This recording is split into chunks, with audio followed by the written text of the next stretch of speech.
Hey, we're here with John Grant. His record Queen of Denmark's been out for a while, but he's stopping by, so thanks for taking the time. My pleasure. Thanks for having me. Record's been out since April, and you've had a long time to live with these songs, and the media's had a long time to live with the record. Yeah. Does Midlight get enough credit for this record? I mean, I've been reading a ton about the record and what Midlight brought to the table, but in your mind, do you think they get enough credit for helping you out on this? I think they get too much credit. No, I think they do get enough credit. I mean, Yeah. I talk about them nonstop. Yeah. You know, about what it meant to me for them to sort of, pick me up off the ground and help me get back into the studio. But it's also been frustrating at times when people have said, "So this really isn't your solo album?" And I said, "Well, yeah, it is. It is my solo album. Right. I wrote the music, I wrote the lyrics, I sing, I do the arrangements." And so, but I mean, Midlake deserves a lot of credit because of who they are as musicians and the way they play their instruments. I mean, Right. it couldn't have been somebody else. you Right. know? They picked you up. You were in a spot where the Czars had basically evaporated or blown up, and this was back in 2003, right? When you were Yeah. kind of stuck when you first met them at South by. Is that how the story goes? Yeah, the Czars were disappearing, quickly. I mean, we did some more tours, and after the band broke up, I sort of did another Czars tour to prove that I could still use the name because it was my name, Right. and but that was a bad idea because I just wanted to get that out of my life, you Right. know. But yeah, we met at South by Southwest when I was still doing some Czars stuff, and we just really hit it off. And then once they realized that I was sort of giving up on music, they sort of, picked me up and said, "No, you're not done yet, buddy." Yeah. You know. Let's talk about how deeply personal this record is, because I mean, if you flip it on, you feel your pain. Anybody who has any sense of a reality feels your pain and what you went through. Yeah. I think. How hard is it? How emotionally a roller coaster is it to write a record that's so deeply rooted in your own life? I thought it was. I mean, it was easy for me to do. There were times when I wasn't sure whether I should say some of the things that I wanted to say. Right. And then whenever I felt that way, then I knew that I had to say it. So Yeah. because I'm the type of person who's spent the majority of their life trying to fit into whatever I perceived other people's idea of me was. Right. You know, I even tried, not to be gay. I mean, it's a nightmare. Yeah. I mean, it's sad. You just want to break down and cry. You think, Yeah. I was convinced enough that I was a second-class citizen, that I was inferior as a person, and that the only way for me to become a person was to, go to some conference where I could learn to not be that way anymore. Right. I mean, that makes me sad, and it makes me angry.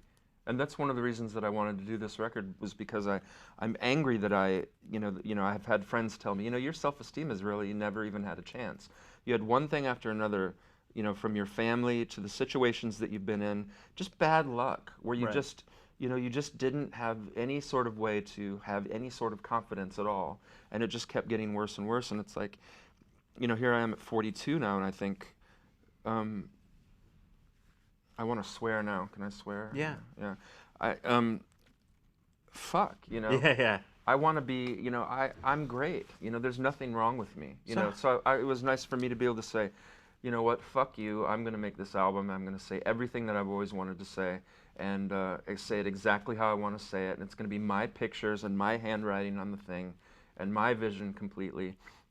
And anybody that doesn't like it, well, I think you're a moron if you don't like it.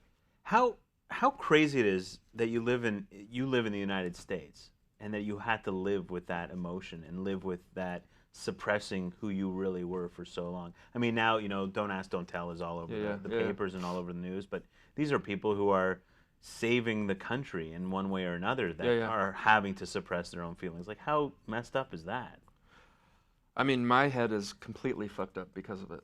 Yeah. I mean, I've been on drugs for 20 years to try and deal with the depression that because that's what depression is, right? It's if you try and crush who you are, Yeah. you get all these horrible neuroses that develop because you're unable to be yourself. Right. Because you're spending all your time lying and doing all these things to avoid and get away from and hide, and there's all this fear, and it's one of the sad things about this record, the love songs on this record is that, and one of the things that bothers me in my personal life is it's like, am I even capable of having a relationship anymore?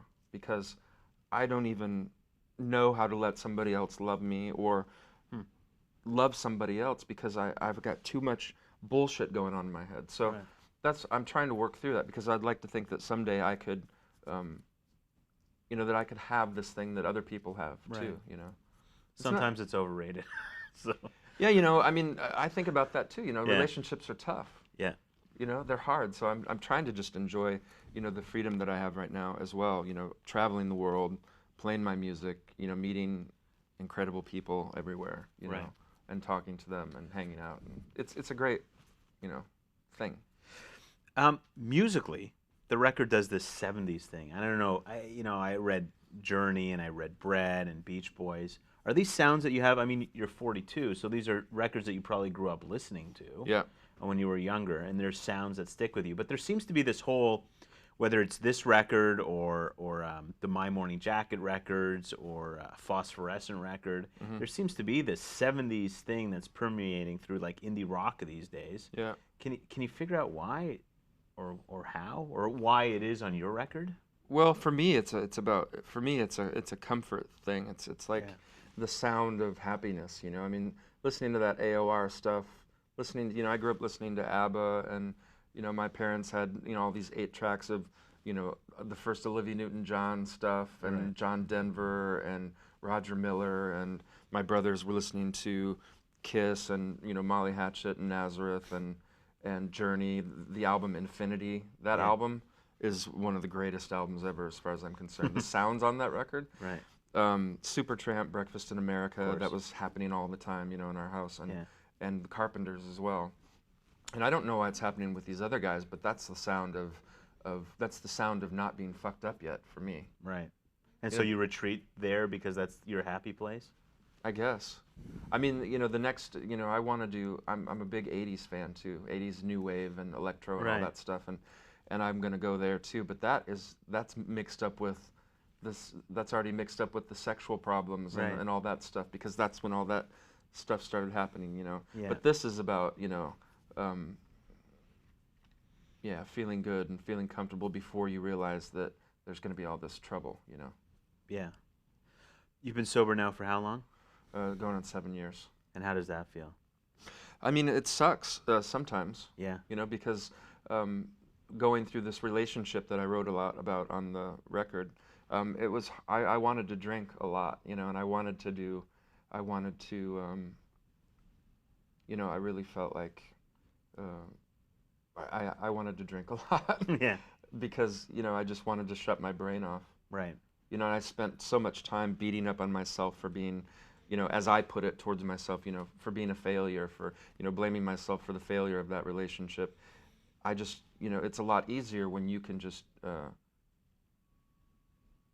drink and shut all those thoughts off, Yeah.